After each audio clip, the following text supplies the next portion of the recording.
I actually do think about this all the time, and maybe at least once every 2 weeks or 3 weeks, this crosses my mind. Real smart guy, David Hurley, said this years ago. He's a great pollster. He polls all people's public opinion, and this really has stuck in my mind the whole time. If you don't own a house in Canada, the truth is you rarely believe that you've succeeded. I'm serious. You don't believe you're part of the middle class. You don't believe you've done what you're supposed to do in life. And you know what? We have a huge homeownership rate in Canada. It's huge. It's like 68%. Okay, it's big.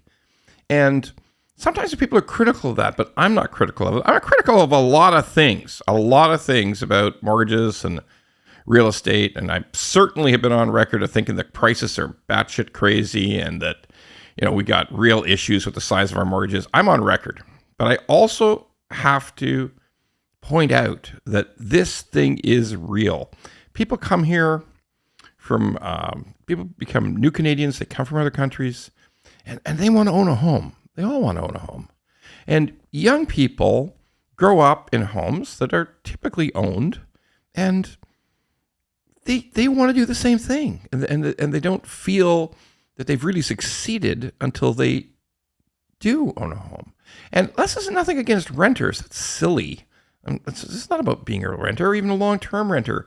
That's not about it.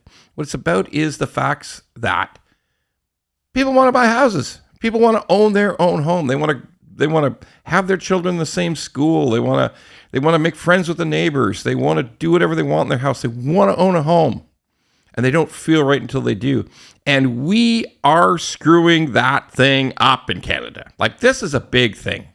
And it's starting to really penetrate into the young people in terms of their thinking about it. Like, why did I get missed on this thing? Why is it my mom and dad got to own a home and it looks like it's goddamn impossible to me unless I get either take all my parents' money or that I somehow win the lottery or some damn thing, because the homes are too expensive, the down payment's too big, the rates are like, I don't want to do it. I don't want to buy and then be trapped. I mean, and people get this negative feeling about owning a home. And young people particularly. I was on a great podcast, same podcast, David Harley podcast, and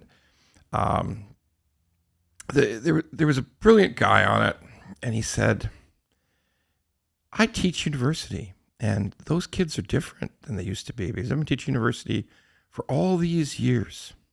And lately, everybody in the class says, there's no hope to own a home in this country. The costs are too high. The wages aren't high enough. I'm going to leave. Seriously, our best and brightest young people talking about leaving. And I'm not just talking about leaving and moving to Brandon, Manitoba, or Calgary, Saskatoon, or any of those somewhat lower cost places. Leaving the country. Like, things have never looked better in Texas, honestly. Like, and I know I got to get a million responses about, hey, no, nobody wants to live in Texas. We love our country. I love this country, damn it. But, you buy a house in Houston, really nice house, starter home, mansion, you name it. Everything is 60% cheaper than Canada. And the wages are the same or higher for the same jobs. Like, we got to figure this thing out. And by the way, everybody wants to say Houston's crap, Texas is crap. Sorry. The people who live there think it's pretty damn good. And it's one of the fastest, Florida and Texas are the fastest growing states for people coming from other states. So, or you know what? Young people, they can move to Spain. If you're gonna work on your own, or you're gonna work on a contract, or you're gonna work in digital, and you can work anywhere in the world. I got a call from these people from Brazil. I was on a call from Brazil. These people are in Brazil. They're pitching a new phone system. I mean, you can be anywhere, and they're gonna go somewhere else. They're gonna go somewhere where it's good wages and reasonable cost to live.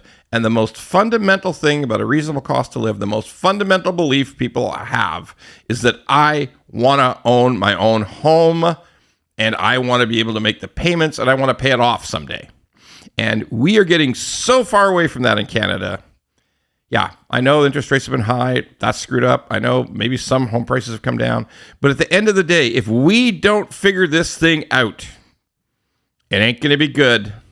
And nobody can say that they didn't see it coming. Nobody.